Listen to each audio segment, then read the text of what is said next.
Yeah, they call me OADE. I'm from B&W Crew, Bad News, Mort Gang, San Fernando Valley 818.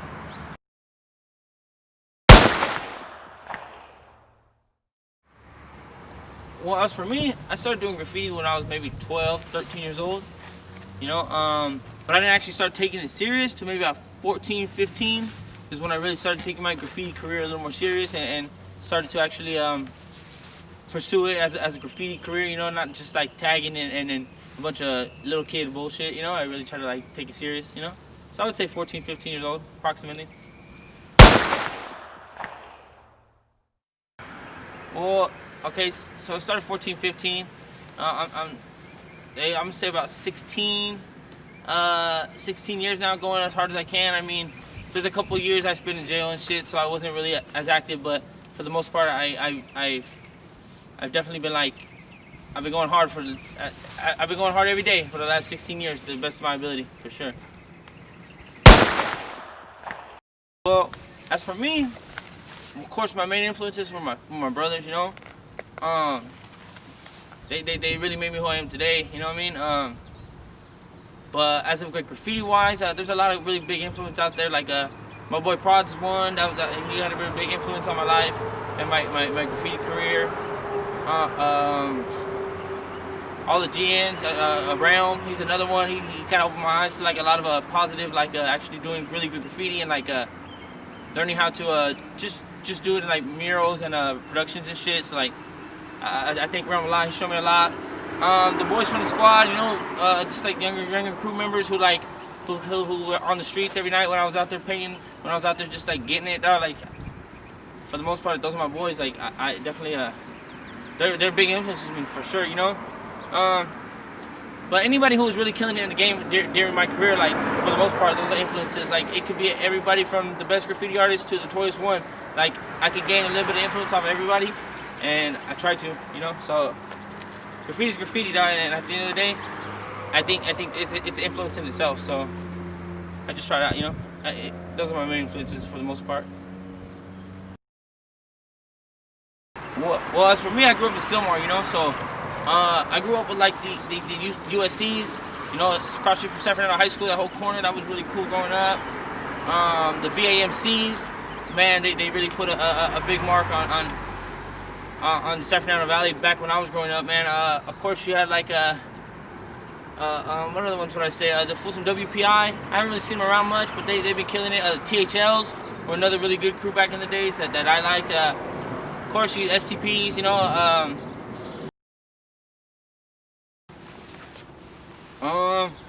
I would definitely describe myself as a tagger, I guess, because I like the vandalism part of it. You know, I like the scribes and the glass etch and like the just the illegal raw, like, you know, the shit that like people go to jail for. You know, like nobody's going to jail for like murals and stuff. Like I'm out here every day, like risking my lives, like, you know, like, and that's the reason why I push like almost like an adrenaline for me too. It's like I push for the that aspect of it.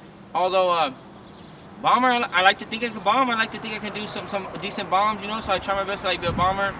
And piecing wise, I probably can't piece, but I hope that hopefully one day like I'll be able to knock out 12, 13 colored pieces. That'll be super sick. I definitely try to progress every day. But as of like a piecer, tagger, or bomber, I guess you could say I'm just an all-around vandal. I just like to vandalize shit. Like I'm tagging on shit, I'm stickering shit, I'm bombing shit. Like, you know, I like to do nice shit, but I like to do ugly shit too. You know, so like, just, you know, it's just what it is. You know. Well, as for me, I got a B&W back when I was 16, you know, and the reason why I decided to get in that crew is because that's my family, you know, like that's where my heart like belongs, you know. Like sometimes you just get into these crews and you just kind of, you feel right at a place, you know. And B&W was just, for me, was the right decision for me back then, and to this day, like I still feel it's the right decision. Like I feel like without B&W, dog, like I wouldn't be nowhere. You know what I mean? B&W helped me, and I helped B&W, dog, and I love it. I cherish those letters to death, for sure. I think I've been arrested maybe up to like, I think it's 12 times now. As an adult, like my whole arrest record is all vandalism charges. Vandalism. I actually been to prison for vandalism. Like yeah, as an adult, that's all I read books for. Out here, like I'm literally out here all damn day just doing graffiti, like, and yeah, so I've been busted for graffiti multiple different times, and it sucks. But at the end of the day, like, am I willing to go out and risk it again? Hell yeah, I am. Hell yeah, I am. Well, for me, I learned a lot of stuff about myself. You know, I learned a lot of stuff about other people around me, how to like pick and choose my friends, how to pick and choose the people that are around my circle. You know, and also like it helps me like when I'm stressing, when I'm going through some bullshit in the day. You know what I mean? It comes through. Like it's like a therapeutic value for me. You know, and at the same time, it's like a celebration. When I'm doing bad, I want to do graffiti. When I'm doing good, I want to do graffiti.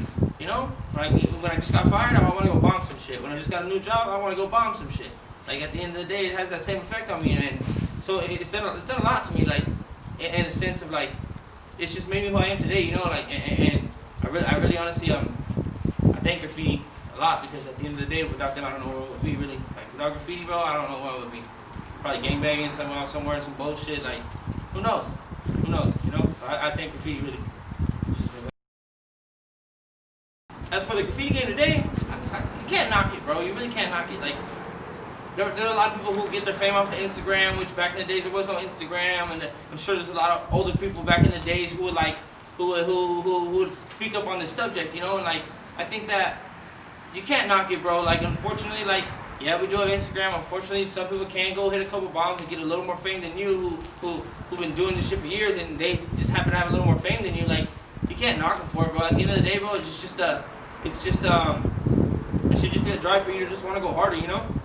And yeah, I mean, I like the graffiti game. I mean, there are some negative things to it. I hate the fact that like people are getting so much time behind it. That's one thing I hate. But the graffiti game, man, like it is what it is, you know. And just try not to put too much emphasis on it, you know. Like try not to think too much about it. It is what it is, and just take it for what it is, and just like don't try to make it your own, because at the end of the day, like nobody's bigger than the game. Nobody.